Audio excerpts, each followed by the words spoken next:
Bismillah, Assalamualaikum warahmatullahi wabarakatuh. Alhamdulillahillazi bini'mati tatimmus sholihat. Wassalatu wassalamu ala rasulillah wa ala alihi wa ashabihi wa man tabi'ahum bi ihsani ila yaumiddin amma ba'd.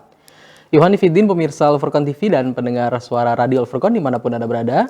Senang sekali rasanya Al-Furqan TV kembali menyapa Anda pada sore hari ini untuk melanjutkan kajian bersama Ustadz kita, guru kita, Ustadz Lutfi Setiawan LCMH.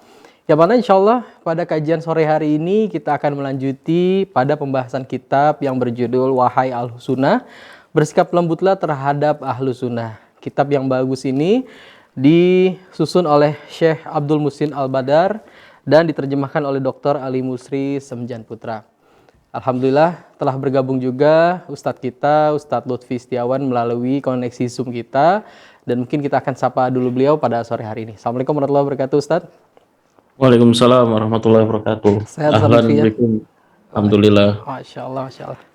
Baik, kepada pemirsa Al-Furqan TV dan pendengar suara radio Al-Furqan dimanapun Anda berada, kami persilahkan bagi pemirsa yang ingin menanyakan sesuatu terkait dengan pembahasan pada sore hari ini melalui pesan WhatsApp kami di nomor 0812 5952 1312, atau juga mungkin bagi pemirsa yang bergabung di Zoom kami persilahkan juga untuk menyampaikan pertanyaannya melalui kolom chat kami. Insya Allah pada pembahasan sore hari ini kita akan melanjuti memasuki halaman 19. Yang mana pada pembahasan sebelumnya Ustadz telah menjelaskan terkait dengan beberapa firqah ya, termasuk juga firqah Jamaah Tabligh, dan mungkin hari ini kita akan melanjuti lagi pada pembahasan berikutnya yang akan disampaikan oleh Ustadz Lutfi Setiawan LCMH. Baik, tidak panjang lebar pembukaan dari kami dari studio Al-Furqan TV dari Mahat Al-Furqan Al-Islam Bisrawa Gresik kepada Ustadz Lutfi, falyatafadhol masykur.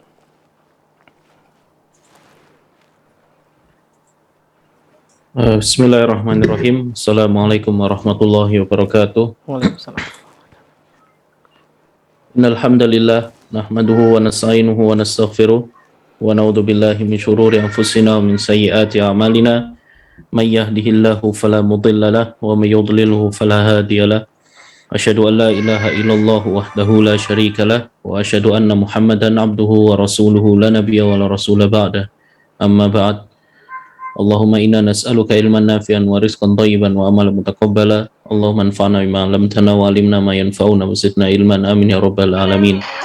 Ikhwani fid din, azani Allahu wa iyyakum, para pemirsa Al-Furqan TV dimanapun Anda berada, yang semoga selalu dilimpahkan rahmat, hidayah dan kenikmatan dari Allah Subhanahu wa taala, dan terus sekali kita ingatkan bahwasanya tidak ada nikmat yang terbesar ketika Allah Subhanahu wa taala memberikan berbagai nikmatnya kepada kita kecuali nikmat berupa hidayah. Hidayah berupa Islam, iman, hidayah berupa sunnah, dan hidayah berupa ilmu. Hidayah berupa ilmu agama, yang mana kita dimudahkan oleh Allah Subhanahu wa taala untuk menuntut ilmu agama, untuk mendengarkan firman-firman Allah Subhanahu wa taala, mendengarkan sabda Rasulullah sallallahu alaihi wasallam, mendengarkan kajian-kajian walaupun beribu-ribu kilometer tempatnya dari rumah kita, maka kita bisa dengan duduk manis berada di rumah kita sambil mendengarkan kajian ya yang ada di jauh sana, kajian oleh masyayikh-masyayikh kita, ulama-ulama kita. Maka ini sungguh merupakan kenikmatan dan merupakan keutamaan yang sangat besar dari Allah Subhanahu wa taala kepada kita. Bayangkan bagaimana dahulu para ulama hadis, mereka ketika ingin mendengarkan satu hadis saja, satu hadis saja, ya, mereka ingin mendapatkan riwayat dari ulama tertentu, mereka harus safar berkilometer, beribu-ribu kilometer, ya, menempuh perjalanan yang sangat jauh. Mereka pergi meninggalkan keluarga hanya untuk mendengarkan hadis Nabi Muhammad SAW. Sampai-sampai diceritakan para ulama dahulu, ada yang mati di tengah jalan, ada yang sampai kencing darah, ada yang sampai kehausan, kelaparan. Itulah perjuangan mereka, para ulama kita, para ulama salaf kita dalam menuntut ilmu. Maka tatkala Allah Subhanahu wa taala memudahkan segala bentuk wasilah, segala bentuk media di zaman sekarang yang ada di ujung dunia bisa kita dengar kajiannya, maka harus kita manfaatkan dengan benar. Dengan sering-sering kita melihat kajian-kajian yang diputar, ya, memanfaatkan media ini dengan benar. dengan begitu banyaknya godaan-godaan yang ada di media, maka alhamdulillah Allah Subhanahu wa taala menjadikan beberapa hamba Allah Subhanahu wa taala juga bergerak di dalam media yang mana mereka juga aktif untuk menyebarkan dakwah.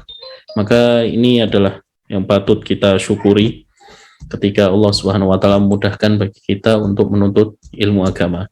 Oh ya, pada pembahasan sebelumnya kita sudah membahas terkait dengan pembukaan beliau Syekhuna ahli hadis Madinah Syekh Abdul Muhsin Al-Abbad, yang mana kita harapkan dan kita berdoa semoga Allah Subhanahu wa taala selalu menjaga umur beliau, memberkahi umur beliau, meskipun ya, karena kita dapati di sini meskipun beliau sudah di usia yang senja, mungkin usia 90 tahun, beliau masih aktif mengisi dan berdakwah tiap hari. Dan ini subhanallah semangat para ulama kita meskipun dengan usia yang tidak muda lagi, usia yang bisa dibilang tidak produktif lagi, tapi beliau menjadi orang yang sangat produktif melebihi para pemuda.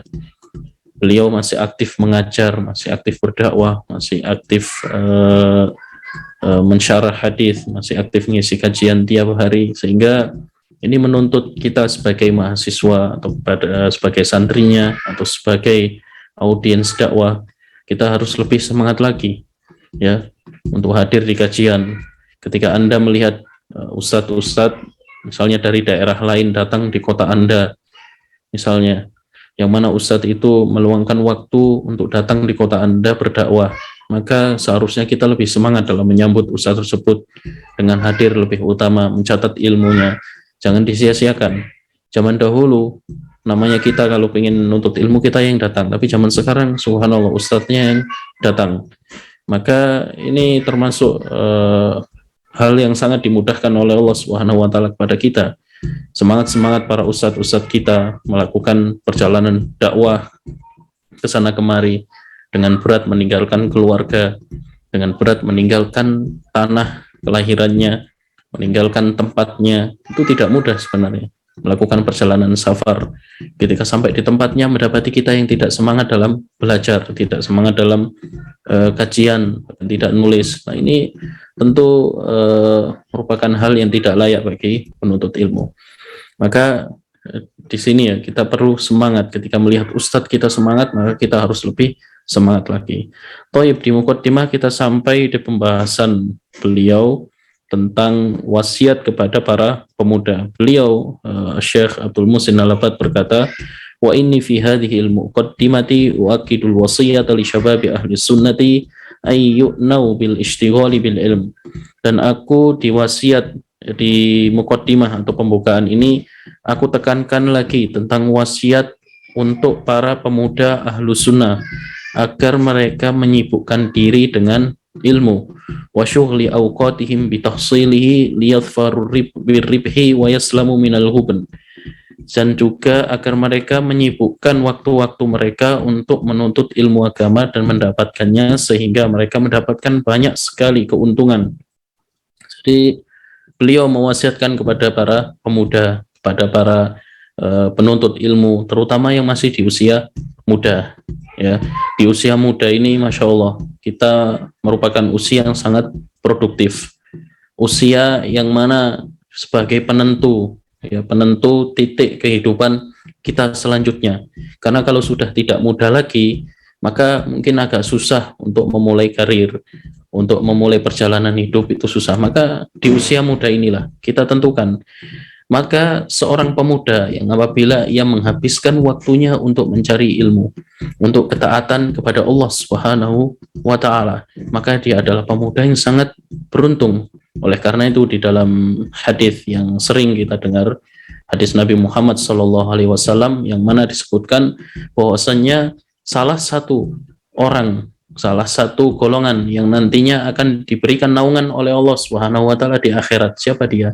Wasyabun nasya'a fi ibadatillah, yaitu pemuda yang mana ia tumbuh, yang mana ia menjalani hidupnya menyibukkan dirinya dengan ibadah kepada Allah Subhanahu wa taala.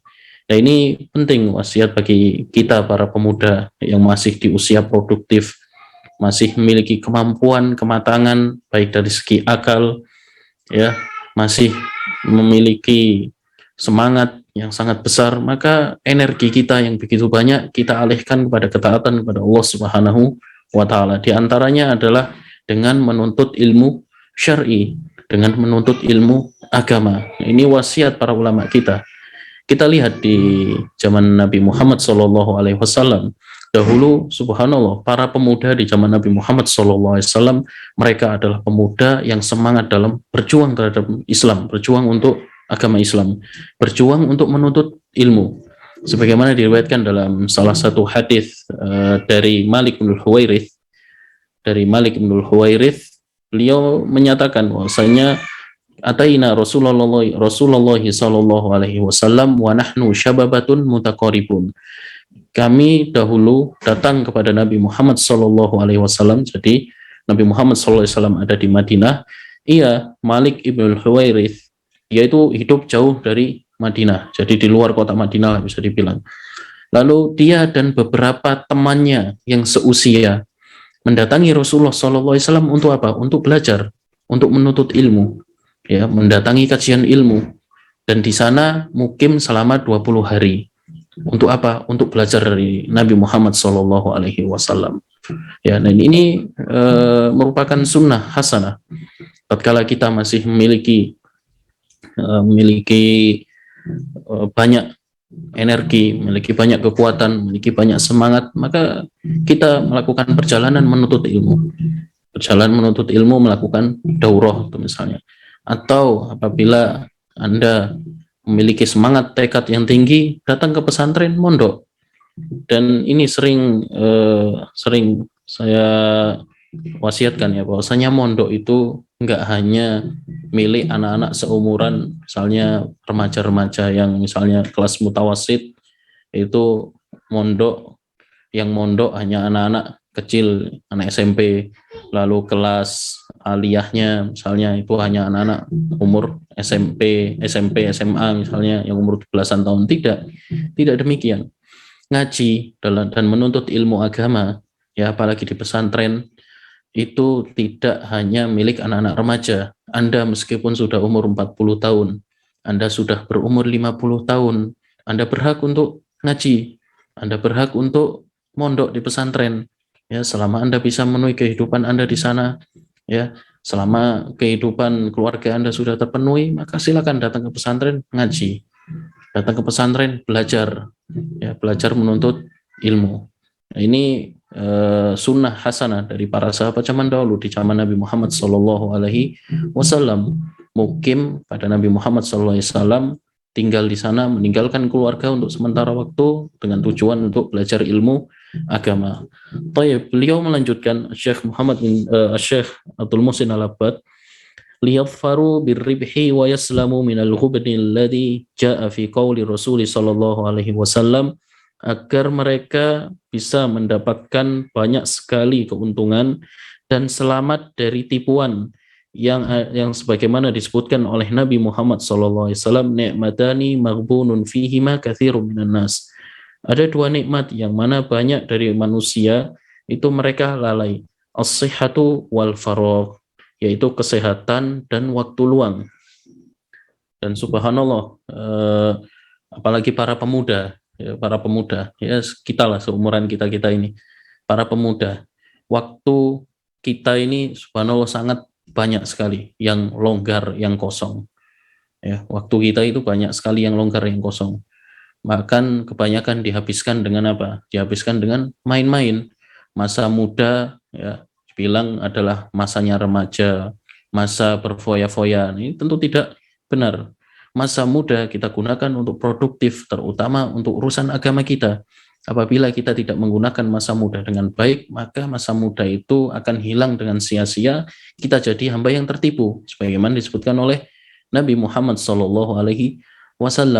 Sehingga ketika masa muda sudah lewat, kita tidak menghasilkan apapun, tidak terhadap urusan dunia, tidak memberikan manfaat kepada manusia, ataupun urusan akhirat kita juga tidak mengerti, ya, masih bodoh dalam urusan agama, maka sungguh sia-sia.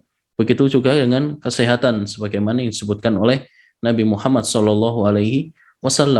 Kita lihat seperti Ya seperti barusan di masa corona, di mana orang-orang rindu kepada kajian, ya, yang mana sebelumnya nggak pernah hadir di kajian, ketika masa corona kajian banyak ditutup hingga akhirnya mereka pun rindu terhadap kajian.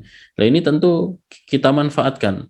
Kemana selama ini ketika di masa aman, di masa tentram, ketika di masa sehat, kita selama ini kemana? Ya, kita tidak pernah hadir kajian, tapi ketika hal itu dicabut dari kita, kita mencari-carinya. Maka mumpung masih ada kesempatan, kesehatan, waktu luang, kita gunakan waktu itu dengan sebaik-baiknya untuk menuntut ilmu agama Allah Subhanahu wa taala, untuk menambah hazanah ilmiah kita sehingga kita tidak tertipu dan tidak rugi, tidak termasuk hamba yang merugi di dunia dan di akhirat. Akhrajahul Bukhari fi sahihihi wa huwa awwalu haditsin fi kitabir riqaq. Buku ini dikeluarkan atau diriwayatkan oleh Bukhari dalam sahihnya, dan itu adalah hadis pertama kali dalam kitab Ar-Riqaq. Beliau selanjutnya menyatakan, wa min ahammi kutubil ulama al-mu'asirin allati yanbaghi yu'nau bi qiraatiha majmu'u fatawa syekhina imami ahli sunnati wal jamaah fi zamanihi Asy-Syaikh Abdul Aziz ibni Abdullah ibni Baz wa fatawa lajnati daimah lil buhuthil ilmiyyati wal ifta' wa muallafati syaikhina al-allamah Asy-Syaikh Muhammad Al-Amin Asy-Shinqiti wala siyama adwa al-bayan fi idahil Qur'ani bil Qur'an wa muallafatil alimain al-kabirain Asy-Syaikh Muhammad bin Shalih Al-Utsaimin wa Syekh Muhammad Nasiruddin Al-Albani rahimahullah. Wasiat beliau kedua, selain kita banyak-banyak dalam menyibukkan diri kita agar belajar menuntut ilmu, kita juga harus sibuk untuk banyak-banyak membaca. Di zaman sekarang, siapa sih yang masih membaca? Ya, fenomena kayak gini sudah langka kita dapati. Budaya untuk membaca buku itu sudah langka. Padahal dengan membaca berbagai macam ilmu, ya, bahkan dikatakan peradaban dunia itu ada di dalam buku. Orang-orang zaman sekarang sudah jarang sekali mau membaca buku. Mereka maunya apa? Kalaupun membaca buku, bukunya ada dalam PDF, dalam HP gitu misalnya. Nah ini merupakan wasiat-wasiat yang sangat berharga dari beliau, agar kita kembali banyak-banyak membaca buku, beli buku-buku agama, sisihkan uang kita untuk datang ke maktabah atau ke toko buku, ya, di sana toko buku agama, kita lihat bukunya lalu kita beli. Sisihkan uang kita untuk membeli buku, sisihkan waktu luang kita untuk membaca. Dan mungkin agak berat memulai membaca dari awal gitu, ingin menghabiskan suatu buku itu sangat berat. Maka di sana ada beberapa tips dan trik agar kita bisa memiliki istilahnya hobi membaca. Ya, ini sedikit tips dari kita bagaimana kita bisa agar hobi membaca, ya, mengembalikan budaya membaca. Jangan sampai orang kafir aja yang seperti orang Jepang, Masya Allah, mereka budaya membaca yang tertanam sejak kecil di berbagai jalanan, di kereta, dimanapun mereka selalu membaca. Walaupun bacanya ada ilmu dunia, maka kita harusnya lebih terdepan lagi. Karena perhatikan, yang pertama kali turun kepada Rasulullah SAW adalah Iqra, bacalah. Jadi sejatinya umat Islam ini adalah umat membaca, ya, umat yang harusnya suka membaca. Dan yang paling utama dibaca adalah apa? Al-Quran, kitabullah. Ya, kemudian sunnah-sunnah Nabi Muhammad SAW. Kemudian kitab-kitab para ulama. Kita adalah umat membaca. Akan tetapi sayang, kita kehilangan jati diri kita. Banyak dari kita yang teralai dengan HP, teralaikan dengan gadget, teralaikan dengan YouTube dan hal-hal yang lain. Kita maunya instan, ya. Kita meninggalkan jati diri kita sebagai umat yang suka membaca. Maka di antara tips, ya, yang pertama, kalau bisa sering-sering datang ke maktabah, sering-sering datang ke toko buku Islam tentunya dalam tanda kutip di sini. Sering-sering datang ke toko buku dan pilihlah buku yang sekiranya menarik perhatian Anda. Misalnya pembahasan tentang sirah Nabi Muhammad SAW, pembahasan tentang akidah, pembahasan tentang fikih, Nah, ini Anda perlu membelinya. Setelah itu buka bukunya, kira-kira baca sebentar. Apabila Anda bisa paham, ya bisa paham, maka langsung beli. Apabila Anda asyik untuk membacanya, Anda tertarik untuk membacanya, ya, dan patokannya di sini adalah apabila Anda bisa memahaminya dengan mudah, maka insya Allah ini langsung dibeli saja, ya, tidak usah menunggu lama. Ya, dibeli, dan tidak perlu membeli buku yang tebal-tebal. Udah cukup buku yang tipis 100 halaman, 150 halaman, yang kemudian dibikin jadwal membaca di rumah. Satu hari kalau bisa jangan sampai luput dari membaca. Ya, bikin jadwal, misalnya dalam satu hari saya harus membaca 10 halaman. Ya, misalnya sebelum tidur saya membaca 10 halaman. Besok juga sama 10 halaman. Kalau tidak sanggup ya sudah. Baca satu halaman pun tidak masalah, asalkan jangan luput satu hari pun dalam membaca. Dan inilah yang dilakukan oleh para ulama kita, dilakukan oleh para salaf kita. Subhanallah, bagaimana mereka para ulama kuat dalam hal membaca sampai berjam-jam, ya, berjam-jam mereka membaca buku dengan keterbatasan ilmu di zaman itu, tidak ada lampu, dan bukunya masih bentuk tulisan tangan, ya kayak cacing gitu misalnya. Tapi mereka umat atau mereka adalah golongan yang mana mereka menghidupkan budaya baca. Maka kita yang mana dengan banyak fasilitas seperti ini harusnya lebih semangat lagi. Diceritakan beberapa syekh kita itu sampai membaca satu hari itu ada yang satu hari itu bisa membaca 600 halaman. Bisa membaca 700 halaman dalam satu hari dengan kesibukan beliau yang seperti itu. Bayangkan. Jadi inilah patokan apabila waktu kita berkah. Waktu kita penuh dengan keberkahan, yaitu apabila kita gunakan untuk ilmu. Ya, sayangnya banyak dari kita ketika diajak untuk kajian saja atau diajak untuk meluangkan waktu untuk menuntut ilmu agama, bilangnya maaf ana tidak punya waktu. Maaf ana tidak punya waktu luang. Nah, ini adalah salah satu bentuk ketidakberkahan waktu kita. Ketika kita ingin melakukan ketaatan kepada Allah Subhanahu wa taala, tapi kita berkilah tidak memiliki waktu luang. Apakah urusan akhirat kita cari-cari waktu luang, sementara urusan dunia, urusan urusan model kayak hiburan-hiburan kita jadikan itu sebagai kegiatan inti kita. Sungguh waktu kita tidak berkah demikian. Makanya Allah Subhanahu wa taala menyatakan agar kita mengamalkan akhirat di utama, lalu baru meluangkan waktu untuk dunia. Wala tansa nasibaka minad dunya. Jangan lupakan urusan duniamu, ya. Waktu kita yang kita miliki 24 jam kita gunakan untuk istirahat, kita gunakan untuk bekerja, untuk berbagai hal, banyakkan habis di mana? Mungkin di hal-hal yang melalaikan. Maka disinilah pentingnya kita menggunakan waktu kita agar berharga, bernilai, dan berkualitas untuk agama dan ilmu kita. Thayyib. Kata beliau di sini, di antara buku-buku yang penting untuk dibaca, di antara buku ulama, yaitu membaca bukunya Majmu' Fatawa Syekh Abdul Aziz Ibnu Baz, Fatawa Lajnah Daimah, karya-karya dari Syekh Muhammad Amin Asy-Syinkiti, beliau ahli tafsir, terutama kitab tafsir beliau yaitu Adwaul Bayan. Juga banyak-banyak membaca karya Syekh Muhammad Ibnu Saleh Al-Utsaimin serta Syekh Muhammad Nasiruddin Al-Albani, yang mana yang tadi beliau sebutkan itu tadi itu adalah nama-nama dari ulama kontemporer dengan bahasanya, karena bahasa tulisan mereka yang mudah dipahami oleh umat di zaman sekarang, maka ini yang cocok bagi kita. Apabila kita memiliki ilmu dan kemampuan untuk membaca kitab-kitab para ulama klasik, maka lebih baik lagi, ya, seperti membaca kitab-kitabnya Syekhul Islam Ibnu Taimiyah rahimahullah, membaca kitab-kitabnya para ulama-ulama dahulu yang sudah diterbitkan oleh banyak dari penerbit-penerbit. Dan ini juga perhatian penting bagi teman-teman yang lulusan dari pesantren yang sudah memiliki kafaah ilmiah, memiliki kemampuan untuk membaca kitab Arab, ya, sudah memiliki bekal untuk bisa menuntut ilmu lebih dalam lagi dari ilmu-ilmunya para ulama.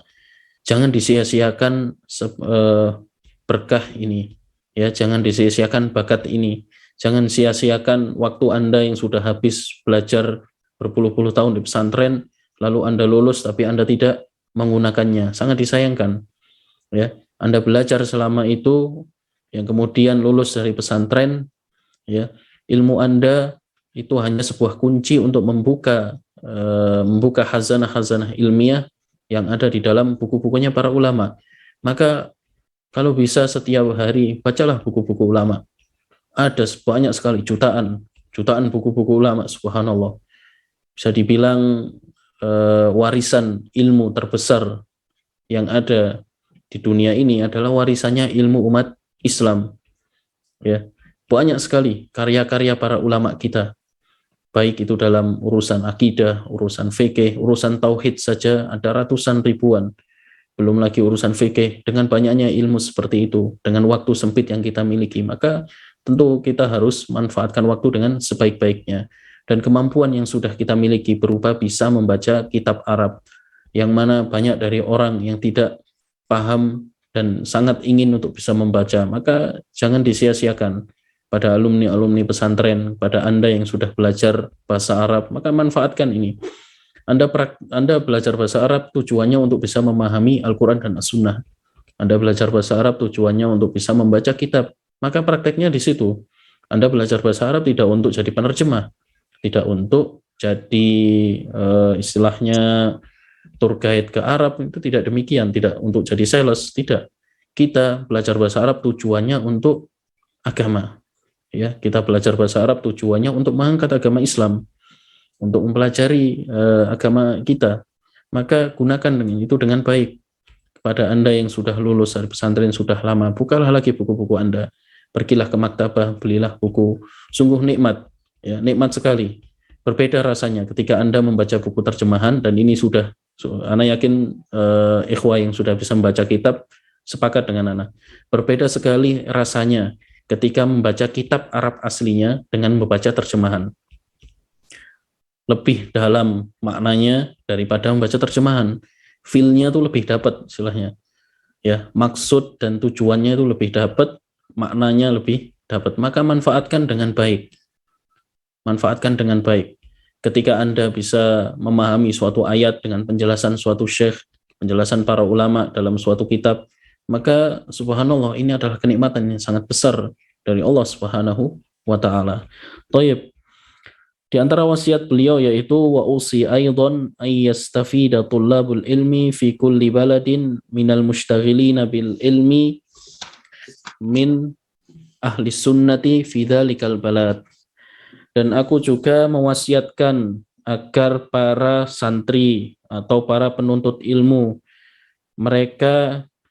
para penuntut ilmu dari setiap negara yang mana mereka menyibukkan dengan ilmu, agar mereka mengambil ilmu atau belajar dari ulama ahlus sunnah di negaranya masing-masing, di tempatnya masing-masing. Jadi ini mungkin ada sebuah renungan terhadap ikhwah yang mungkin bisa dibilang baru hijrah, atau ikhwah jangankan baru hijrah, yang mungkin sudah lama ngaji 5 tahun, 10 tahun, ya, ngaji 15 tahun, 20 tahun misalnya, ya. Kita ketika belajar atau ketika kita ngaji, kita utamakan yaitu menuntut ilmu dari ulama-ulama, dari ustadz-ustadz yang ada di daerah kita dahulu. Dan inilah sunnahnya para ulama dahulu ketika mereka menuntut ilmu, baru kemudian rihlah. Tidak sebaliknya, rihlah dahulu baru menuntut ilmu. Tidak demikian. Ya, kita belajar dari ulama negeri kita belajar dari ustadz-ustadz di negeri kita terhadap dasar-dasar ilmu agama. Misalnya di daerah kita ada ustadz-ustadz di sana. Kita rutin mengikuti kajiannya. Nah, tatkala setelah kita lama menimba ilmu dengan ustadz kita, setelah kita mungkin atau mumpuni dalam ilmu yang disampaikan oleh ustadz kita, lalu kita sampaikan ke ustadz kita, Ustadz, ana ingin melakukan rihlah tholabul ilm. Ana alhamdulillah sudah ngaji dengan sampean sudah cukup lama. Kepada siapa Anda wasiatkan saya harus belajar? Karena apa? Ngaji itu tidak hanya mandek atau stop di kajian-kajian selama ini Anda hadiri, ada tingkatan-tingkatannya. Oleh karena itu sering anak apabila ketemu ya dengan ikhwah yang sudah lama ngaji, misalnya sudah ngaji 5 tahun atau 20 tahun, anak bilang ke mereka, sudah saatnya Anda itu ngaji next level, sudah harusnya naik kelas. Bayangkan, udah ngaji 20 tahun atau 10 tahun itu harusnya sudah jadi levelnya santri atau levelnya yang lulusan pesantren atau ustadz, minimal sudah bisa baca kitab. Tapi banyak kita dapati fenomena dari teman-teman ngaji kita, semoga Allah selalu menjaga mereka, ya, ngajinya hanya ikut-ikutan ngaji saja, misalnya hanya ngaji hal-hal yang mungkin berbau model kajian-kajian tematik. Nah ini tentu tidak sesuai dengan manhaj dalam menuntut ilmu. Ya, kita ngaji bukan sesuai dengan selera kita, tapi kita ngaji sesuai dengan urutan dan tatanan dalam menuntut ilmu yang benar. Yang paling utama adalah urusan tauhid. Setelah kita memahami dengan benar urusan tauhid, kita baru urusan fikih, urusan hadis, urusan-urusan yang lain. Dan yang paling inti adalah ngaji kitab terutama. Makanya kepada ikhwah yang sudah lama mengaji, ya sudah lama mengaji, saatnya Anda nih ngaji next level, naik kelas dalam ngajinya. Dengan cara apa? Cari pengajian yang mana di pengajian itu Anda masih belum paham ilmunya. Nah, makanya di sini disunahkan hal kedua, yaitu ar-rihlatu fi thalabil ilm, melakukan perjalanan untuk menuntut ilmu. Kemana Ustaz? Ke tempat yang pengajiannya lebih berat, ya, seperti di pesantren, mendekat ke pesantren, ya, mendekat ke tempat kajian yang di sana kajiannya sudah bukan pembahasan yang sudah Anda kuasai lagi, ngaji lebih tinggi lagi. Apalagi syukur-syukur Anda bisa bahasa Arab, ngaji langsung dengan ustadz Anda. Nah ini lebih disarankan, sehingga ilmu yang Anda dapat tidak itu-itu aja. Apalagi kajian tematik. Kajian tematik itu ketika seorang ustadz ngisi kajian tematik, itu kebanyakan yang dilakukan isinya adalah untuk mengingatkan, ya, isinya. Makanya kajian tematik isinya selalu sama, hampir sama. Dalil-dalil yang disampaikan juga mirip-mirip. Makanya yang paling inti adalah kita mau ngaji kitab, ya, ngaji urusan agama kita secara runtun. Dan ini tidak Anda peroleh kecuali dengan melazimi seorang ustadz Anda, atau pergi melakukan rihlah dalam menuntut ilmu, pergi ke dekat pesantren. Apalagi di pesantren biasanya ada kajian rutin di sana. Jangan hanya pergi ke pesantren hanya ikut huri-huri atau rame-rame saja. Dan sayang ini banyak kita dapatkan orang yang istilahnya hijrah, itu melakukan hijrah, pindah dari daerahnya ingin ke daerah yang lingkungan Islami misalnya, tapi di sana tidak mendapatkan manfaat dari ilmunya, ya, hanya sekedar pindah tempat tapi tidak ikut kajian di pesantren tersebut. Maka ini sungguh tidak benar, ya, sungguh tidak benar. Yang mana tempat pusat ilmu harusnya kita hijrah ke sana, yaitu untuk mendatangi kajian-kajian ilmu, tapi kita hanya cuma pindah saja, numpang pindah kakak. Ini tidak layak, ya. Harusnya kita ketika mendekat dengan pesantren, kita juga ikut belajar, ikut menuntut ilmu di sana, ikut mengkaji kitab-kitab yang dikaji oleh ustadz-ustadz yang ada di pesantren itu, ya, ikut juga mengkaji sebagaimana dikaji oleh para santri. Nah ini sekali lagi bahwasanya ilmu itu tidak hanya milik santri, tapi siapapun juga berhak untuk belajar. Ini juga yang dilakukan oleh para ulama dahulu ketika mereka sudah cukup untuk mendapatkan ilmu dari daerahnya. Mereka melakukan rihlah, perjalanan jauh untuk mencari ulama-ulama yang mungkin bisa dibilang ilmunya tidak didapatkan di negeri kita. Sampai di sana mereka 15 tahun, 10 tahun melakukan mulazamah, istilahnya, hanya melakukan mulazamah. Nah ini sunnah yang kadang kita tinggalkan, yaitu melakukan perjalanan menuntut ilmu, ya. Dan kadang juga ke beberapa ikhwah ketika kita anjurkan agar misalnya apabila ingin menambah wawasan ilmu, menambah ilmu agamanya, ya pada bilang, Ustaz, udah mungkin saya cukup sampai di sini aja Ustaz, yang penting saya sudah ngaji, ya, saya tidak mau jadi ustadz, istilahnya kayak gitu. Ikhwani fiddin azani Allah wa yakum, urusan ngaji itu tidak tujuannya itu untuk jadi ustadz itu tidak demikian. Kita mengaji ilmu agama untuk mengangkat kebodohan dari diri kita. Itu yang paling utama. Oleh karena itu, Al-Imam Ahmad rahimahullah tatkala ditanya mal ikhlasu fi talabil ilm, bagaimana kita bisa ikhlas dalam menuntut ilmu? Apa kata beliau? Antatlubal ilmu wa tanwi tarfa'al jahla an nafsik. Engkau menuntut ilmu tapi tujuannya untuk mengangkat kebodohan. Dan itulah sejatinya makna dari hadis Nabi Muhammad sallallahu alaihi wasallam, thalabul ilmi fardhatun ala kulli muslimin. Menuntut ilmu itu kewajiban setiap muslim dan muslimah. Setiap individu itu wajib ngaji. Setiap individu itu wajib belajar, wajib menambah ilmu agama. Dan harusnya tidak pernah puas dalam menuntut ilmu agama, karena ilmu Allah Subhanahu wa taala tidak pernah habis. Sehingga ketika Anda sudah lama mengaji, maka jangan puas dengan ilmu yang ada di daerah Anda. Silakan hijrah, cari pesantren yang terdekat atau pesantren yang Anda kenal, atau kajian-kajian yang di sana membahas kitab-kitab Sahih Bukhari, Sahih Muslim, kajiannya yang lebih dalam lagi, disebutkan di sana tentang pendapat-pendapat para ulama, ya. Ini lebih ahsan lagi, sehingga Anda bisa tahu, terbuka bagi Anda ilmu-ilmu yang sangat luas, ilmu agama yang sangat luas, ya. Anda bisa saling diskusi dengan ustadz Anda, dan banyak sekali, Masya Allah, kita dapatkan beberapa penuntut ilmu yang demikian. Nah, ini para ulama dahulu ketika mereka selesai dari ulama negerinya, mereka mencari ilmu di tempat lain.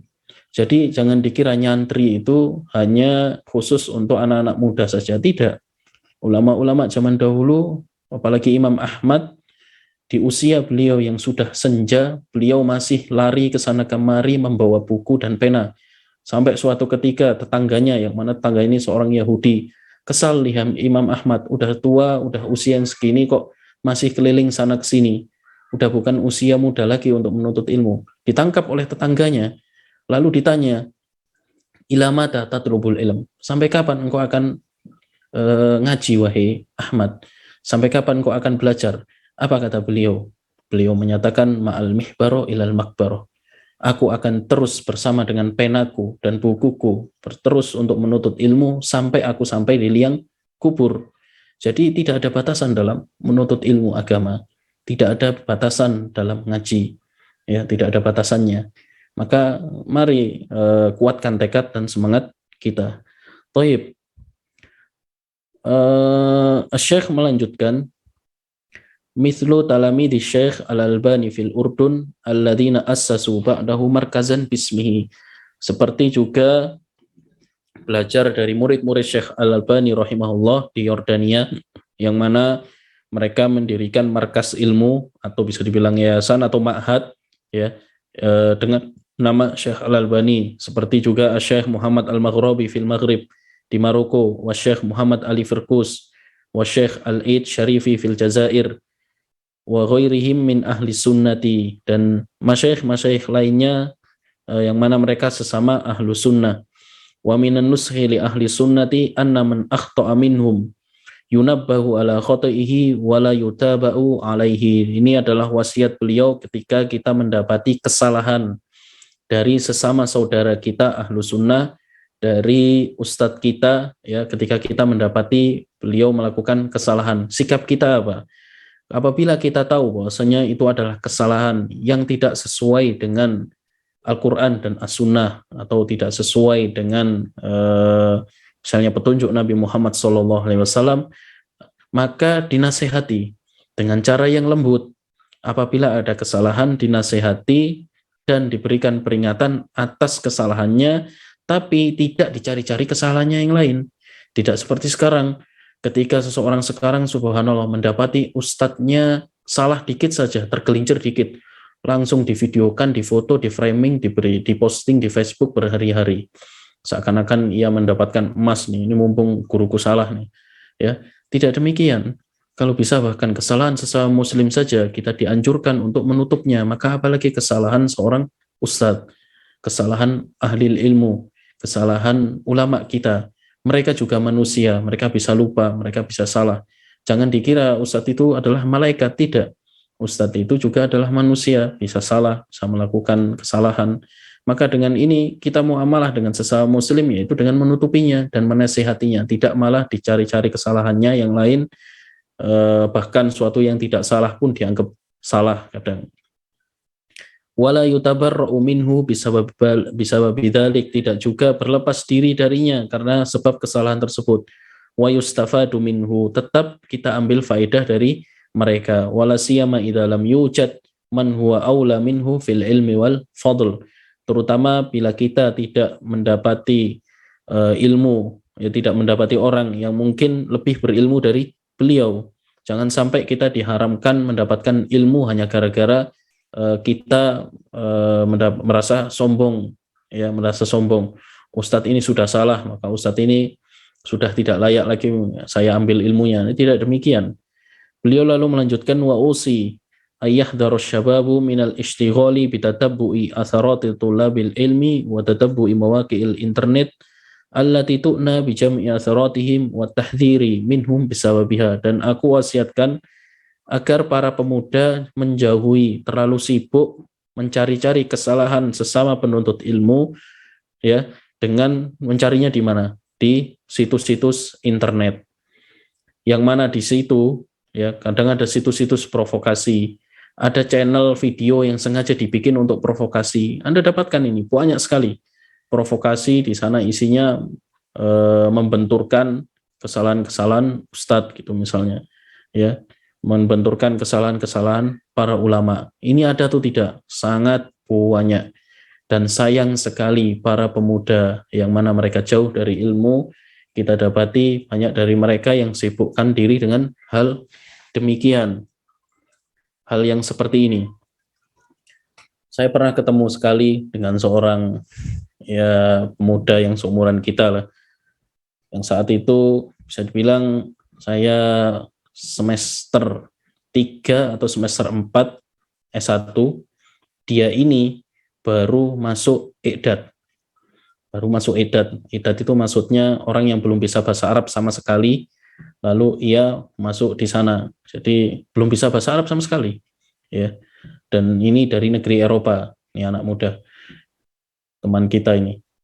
Nah, suatu ketika kita bertemu, ya, lalu saling sapa, lalu menyatakan, Masya Allah, kamu dari Eropa, di sana banyak sekali ulama-ulama ahlu sunnah yang sibuk berdakwah, sibuk mengisi kajian, dan seterusnya lah istilahnya. Kita syukuri banyak dari mereka yang sibuk berdakwah di tengah kaum muslimin, dan mereka adalah sesama ahlu sunnah. Lalu ia dengan mudahnya pun bertanya, kamu selama ini belajar sama syekh siapa? Ya, saya jawab, saya belajar dengan syekh ini dari Masjid Nabawi.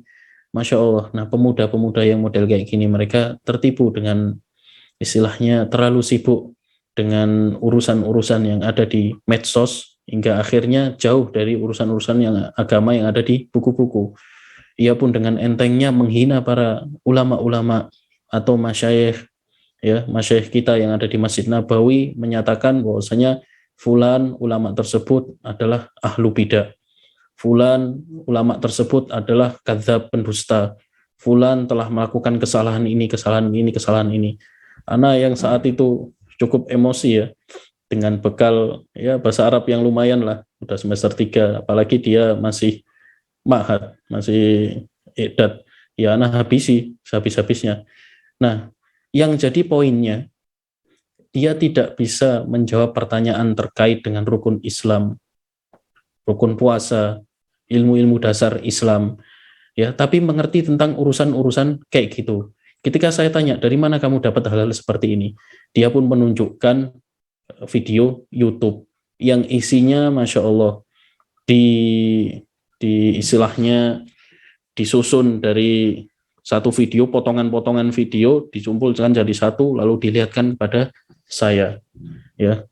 Ada artikel yang dikumpul-kumpulkan, isinya celaan terhadap syekh ini tanpa bukti, tuduhan dusta. Karena hal-hal kayak gini bisa jadi adalah makar-makarnya orang kafir yang sengaja ingin memperpecah belah umat Islam, perpecah ahlu sunnah wal jamaah. Dan ini kita dapatkan di medsos banyak sekali. Makanya para pemuda diwasiatkan oleh beliau jangan sibuk dengan internet, malah sibukkan dengan buku harusnya, ya, sibukkan dengan buku.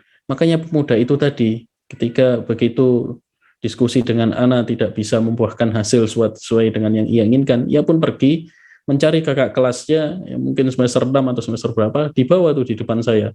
Lalu ketika saya ngomong, teman kamu ini mencela syekh-syekh yang ada di haram, yang ada di ini, di sini, di sini, di sini. Apa kata kakak kelasnya? Kakak kelasnya bilang, maafkan, iya wahai akhi, dia adalah penuntut ilmu pemula, bahasa Arab juga belum bisa, ya. Jadi doakan aja dia dengan kebaikan. Nah inilah fenomena pemuda-pemuda kita, fenomena kita sebagai anak-anak muda ya, yang mana terlalu menyibukkan diri dengan ilmu, menyibukkan diri dengan internet, menyibukkan diri dengan YouTube, menyibukkan diri dengan tahdzir, dengan celaan ustadz ini, dengan ustadz ini yang isinya kebanyakan adalah tuduhan, bisa jadi isinya tidak ilmiah. Ya, maka jangan sibukkan diri kita dengan hal-hal demikian. Mungkin bahkan yang biasanya sering kita dapati hal yang sepele, mungkin bisa dibilang hanya urusan donasi dari yayasan tertentu, itu misalnya hanya karena kita jalan bareng dengan pengurus donasi demikian, pengurus yayasan itu yang dikiranya dia menganggap bahwa pengurus yayasan ini adalah yayasan bid'ah, kita bermuamalah dengannya, kita juga ikut bid'ah. Nah ini tentu pemahaman yang salah, pemahaman yang tidak tepat ketika kita menganggap bahwasanya dengan bermudah-mudahan membid'ahkan orang lain. Maka marilah kita jaga lisan kita. Thayyib. Kita lanjutkan sebentar lalu kita tutup insyaallah. Wa qad akhta asy-Syaikh Muhammad Ibnu Sulaiman Al-Ashqar khata'an fatihan fi naili min as-sahabi Abi Bakrah wa marwiyatihi. Sungguh Syekh Muhammad bin Sulaiman Al-Ashqar, beliau adalah salah satu ulama Islam, memiliki banyak sekali karya-karya ilmiah terutama dalam akidah. Beliau memiliki beberapa karya dalam akidah, dalam akhlak yang sangat bagus ya. Terutama silsilah akidah kepada Allah hingga akidah kepada hari akhir. Itu buku yang sangat bagus. Beliau memiliki suatu kesalahan tatkala beliau menulis dan mengkritik tentang seorang sahabat namanya Abu Bakrah dan riwayat-riwayatnya. Wahtimamihi bimas'alati wilayatil mar'ah, dan perhatian beliau bahwasanya bolehnya wanita untuk menjadi pemimpin. Fi kauniha tusyariku fi tauliyati ghairiha, dan bolehnya wanita untuk ikut dalam pemerintahan. Waradatu alaihi fi risalatin bi unwan, aku telah menjawab dan membantah beliau dalam sebuah risalah dengan judul Ad-Difa'u anis sahabi Abi Bakrah wa marwiyatihi wal istidlalu liman wilayatin nisa'i ala rijal wa ana id uhadziru min zallatihi syani'ah. Aku, kata Syekh Abdul Muhsin, ketika aku membantah beliau, ketika aku mewanti-wanti manusia agar tidak ikut kesalahannya yang sangat fatal ini. Kesalahan fatalnya itu apa? Mencela seorang sahabat. Lakinni, kata beliau, akan tetapi la uhadziru min kitabatihil mufidah, akan tetapi aku tidak menjauhkan manusia, menjauhkan orang-orang agar mengambil faedah dari kitab-kitab beliau yang lain. Wa fi rijalis sahihaini wa ghairihima ruwatun. Mengapa? Kita lihat ketika membuka Sahih Bukhari misalnya. Di dalam Sahih Bukhari, beberapa rawi-rawi itu, di dalam rawi itu ruwatun wusifu bibid'atin. Imam Bukhari menyebutkan beberapa rawi di Sahih Bukhari-nya, ada beberapa rawi ya, ada beberapa pemilik sanad yang mana mereka dituduh sebagai ahli bidah. Lebih parah lagi kan? Seperti mungkin apabila Anda mendapatkan di antaranya adalah Imran bin Hitton. Imran bin Hitton, seorang tabi'in dia, tapi sayangnya dia ikut kubu Khawarij, keluar dari tabi'in istilahnya. Ya, ikut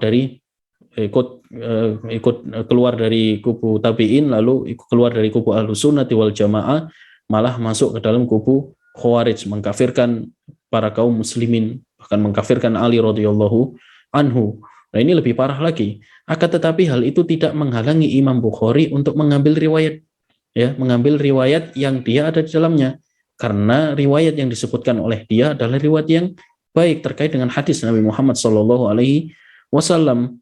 Ya, kubilat riwayatuhum ma'atan bihi ahlil ilmi ala tilkal bidai lil hadari minha. Jadi para ulama kita tetap mengambil ilmu dari para ulama yang notabene masih ya ada sedikit kesalahan atau bahkan bergelimang dalam bid'ah, tapi tetap mereka mengambil ilmu dari mereka dengan catatan para ulama itu tadi memberikan peringatan kepada orang awam agar jangan ikut-ikut dalam masalah yang ini. Ya, kita ambil contoh Al-Imam An-Nawawi rahimahullah. Al-Imam An-Nawawi, beliau bila kita dapatkan ada beberapa hal seperti takwilus sifat, mentakwil sifat-sifat Allah Subhanahu wa taala. Al-Imam Ibnu Hajar Al-Asqalani yang mengarang kitab Fathul Bari. Apabila Anda membaca Fathul Bari, di dalamnya banyak sekali beberapa yang beliau sebutkan terkait dengan takwilus sifat.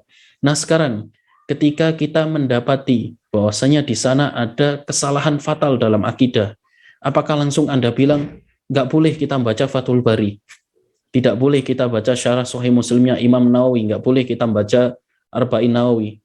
Apakah Anda berkata demikian? Tentu tidak. Ya, para ulama juga manusia, kadang bisa melakukan kesalahan. Ya, makanya ketika kita menyikapi kesalahan para ulama, ketika kita menyikapi ustadz kita terjatuh dalam masalah tertentu, maka selama mereka masih dalam usul ahlus sunnati wal jamaah, masih dalam kubu ahlus sunnati wal jamaah, maka kita menasihati mereka dan menghindari dari kesalahan mereka. Inilah sikap kita tatkala menyikapi kesalahan sesama ahlus sunnati wal jamaah. Ya, bukan berarti langsung kita anggap dia ahlu bidah, dia terjatuh tersesat langsung jadi ahlu bidah, nggak boleh diambil ilmunya. Siapa di antara kita yang berani mengatakan Al-Imam Nawawi adalah Rasul Mubtadi'ah? Siapa dari kita yang berani mengatakan demikian? Imam Nawawi adalah pemimpin dari ahlu bidah. Ada yang berani? Tidak ada. Kita semua mengambil ilmu dari Imam Nawawi, dari Ibnu Hajar Al-Asqalani, dari banyak ulama yang mana mereka jatuh ke dalam kesalahan dalam hal akidah. Ya, akan tetapi ini tidak menghalangi kita untuk mengambil ilmunya. Ketika kita, ya analoginya lah, misalnya roti kita jatuh, lalu bagian sisi, ada satu sisi yang kotor ketika jatuh, apakah langsung semua roti itu dibuang? Tentu tidak. Ya, kita sisihkan, kita ambil, kita bersihkan, tidak kita makan yang bagian yang kotor. Begitu juga dengan hal ilmu. Kita mengambil ilmu dari para ulama, yang mana kita juga tatkala mengambil ilmu dari mereka, minta pendapat tentang ulama dari ustadz kita, ya, agar kita diberikan peringatan terhadap kesalahan-kesalahan yang tidak sesuai dengan ahlu sunnati wal jamaah. Mungkin Anda bertanya, loh Ustadz, mereka kan ulama besar, kok bisa mereka jatuh dalam kesalahan? Nah, sementara kita, kok bisa kita menghukumi ini salah, ini tidak, ini patut diambil, ini tidak diambil. Nah, para ulama bisa jatuh ke dalam kesalahan, bisa jadi, ini bisa Anda baca di kitab Raf'ul Malam Anaimatil Alam punya Syekhul Islam Ibnu Taimiyah. Jadi udur-udur apa saja bagi para ulama tatkala mereka jatuh ke dalam kesalahan. Bisa jadi para ulama tatkala mereka tidak sesuai dengan akidah Ahlus Sunnati wal Jamaah itu karena belum sampai kepada mereka hadisnya, belum sampai kepada mereka dalilnya.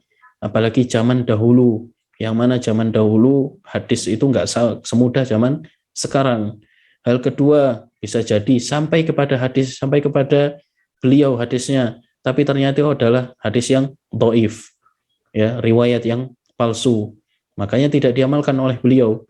Bisa jadi riwayatnya sahih, ya, hadisnya sahih, tapi ternyata beliau cara memahaminya salah, tidak sesuai dengan pemahaman Ahlus Sunnati wal Jamaah. Banyak sekali udur-udur mengapa ulama kita bisa terjatuh, ulama kita bisa salah.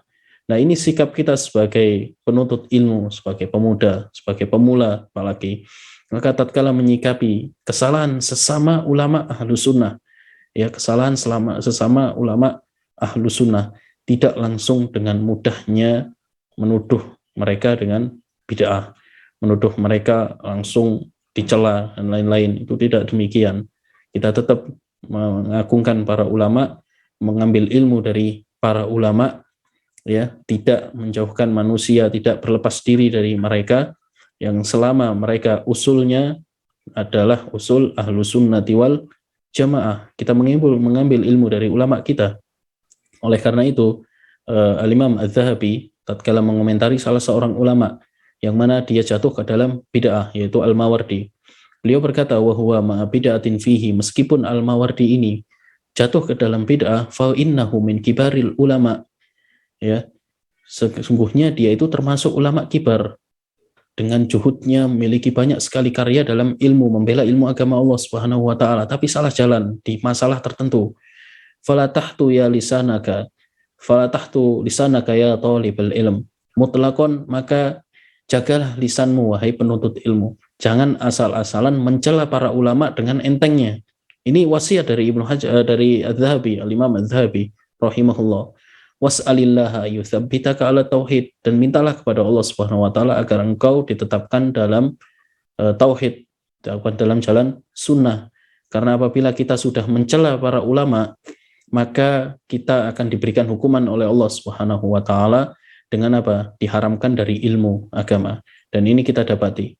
Mereka orang-orang yang dengan mudahnya mencela, lisan mereka dengan mudahnya mencela para ustadz, para ulama, akhirnya mereka pun punya sikap anti, ya, mau belajar dengan ini anti, dia salah kayak gini, mau belajar dengan ini dia ada hal kayak gini, mau belajar dengan ini nggak mau, dia nggak apa namanya, dia nggak sempurna, ya akhirnya dia pun meninggalkan belajar, akhirnya tidak jadi belajar, terombang-ambing ke dalam kesesatan hingga akhirnya jatuh ke dalam kemaksiatan. Berapa banyak kita dapati hal yang demikian. Maka kita tutup kajian ini ya, dari wasiat beliau itu tadi pada kita para penuntut ilmu agar selalu menyibukkan diri dengan ilmu sesuai dengan tingkatannya, dimulai dari usulul ilm, dimulai dari ilmu yang dasar-dasar terlebih dahulu, urusan tauhid, urusan rukun-rukun iman, rukun Islam, itu banyak dari hal-hal itu yang tidak kita tahu terkait dengan bertauhid kepada Allah Subhanahu wa taala, tauhid rububiyah, uluhiyah, asma sifat, itu banyak dari kita yang masih belum paham, ya. Ketika datang satu syubhat yang mungkin syubhatnya remeh datang kepada kita, masya Allah kita jadi panik, langsung telepon ustadz sana, telepon ustadz sini, bantahnya gimana. Nah ini karena apa? Ilmu kita tidak rosih, ilmu kita tidak kuat dasarnya. Maka kita kuatkan dulu dasar kita dengan banyak-banyak mencari ilmu agama Allah Subhanahu wa taala, dengan banyak-banyak mengikuti kajian, dan juga tidak perlu sibukkan diri dengan fitnah-fitnah dunia persilatan media sosial, dunia persilatan medsos, ya. Dunia persilatan media sosial ini masya Allah, kemarin kabar tentang ini, besok kabar tentang itu, 5 jam lagi kemudian kabarnya sudah berubah. Nggak usah ikut-ikutan meramai-ramaikan hal seperti itu. Tutuplah HP Anda, baca kitab lebih ahsan. Sampai di sini kajian kita, semoga ini bermanfaat bagi kita semua. Wassallallahu ala Muhammad, subhanakallahumma bihamdika, asyhadu an la ilaha illa anta, astaghfiruka wa atubu ilaik. Wassalamualaikum warahmatullahi wabarakatuh.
Iya, sebentar Ustaz. Sudah. Baik Ustaz.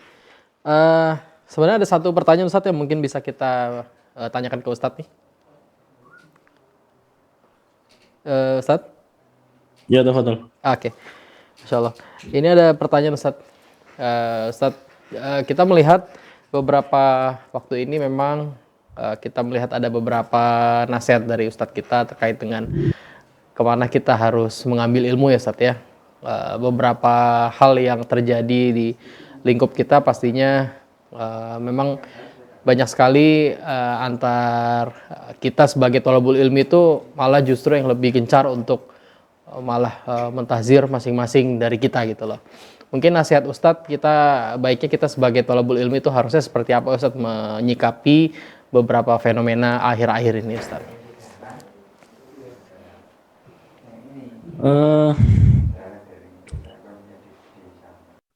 Dalam buku ini Syekh Abdul Muhsin Al-Abbad hafizahullah lebih menekankan kita ya, sebagai penuntut ilmu pemula untuk banyak-banyak belajar, untuk banyak-banyak menimba ilmu dari guru-guru kita, Nah sekarang tatkala kita mendapati ternyata ada fenomena saling tahdir sesama ahlu sunnati wal jamaah, maka kita tinggalkan demikian, kita tidak ikut-ikut. Thayyib, Ustadz, tapi Ustadz Ana melakukan itu, Ustadz Ana mewanti-wanti Ana agar jangan ikut-ikut Ustadz yang ini. Thayyib, selama Anda meyakini bahwasanya Ustadz Fulan masih dalam kubu ahlu sunnati wal jamaah, dan ini perlu ilmu ya, perlu belajar ya, bukan hanya berarti apa yang dikatakan Ustadz kita ketika mentahdir Ustadz Fulan hanya gara-gara urusan yang sepele gitu misalnya, mungkin karena ada yang bilang kena selfie dan seterusnya, itu langsung Anda tinggalkan Ustadz Fulan yang sesama ahlu sunnati wal jamaah. Makanya perlu kita belajar kapan seseorang itu dia itu dalam kubu sesama ahlu sunnati wal jamaah, perlu belajar banyak dalam hal ini. Ya, perlu belajar banyak dalam hal ini.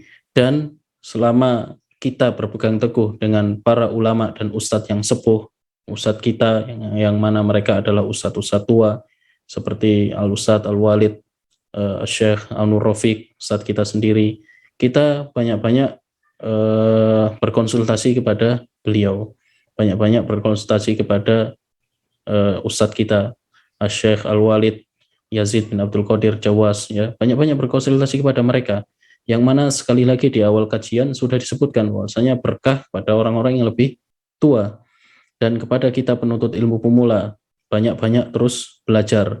Salah satu kenapa kok orang jatuh ke dalam urusan saling tahdir, benci ustadz ini, tidak suka ustadz sana, mencela ustadz itu, karena apa? Karena belajarnya tidak rosih, menuntut ilmunya kalau bahasa Jawanya mencelok-mencelok.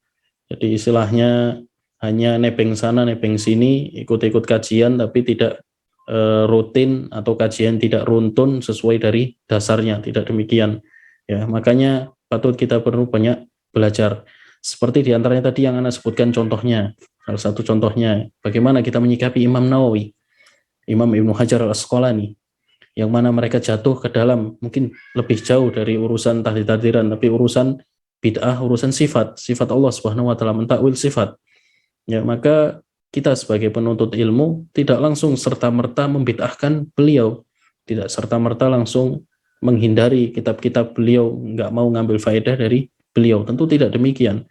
Di semua kajian Ahlus Sunnati wal Jamaah kita membahas kitab-kitab Ibnu Hajar Al-Asqalani dan Al-Imam An-Nawawi. Sekali lagi perlu banyak belajar dan berdoalah kepada Allah Subhanahu wa taala.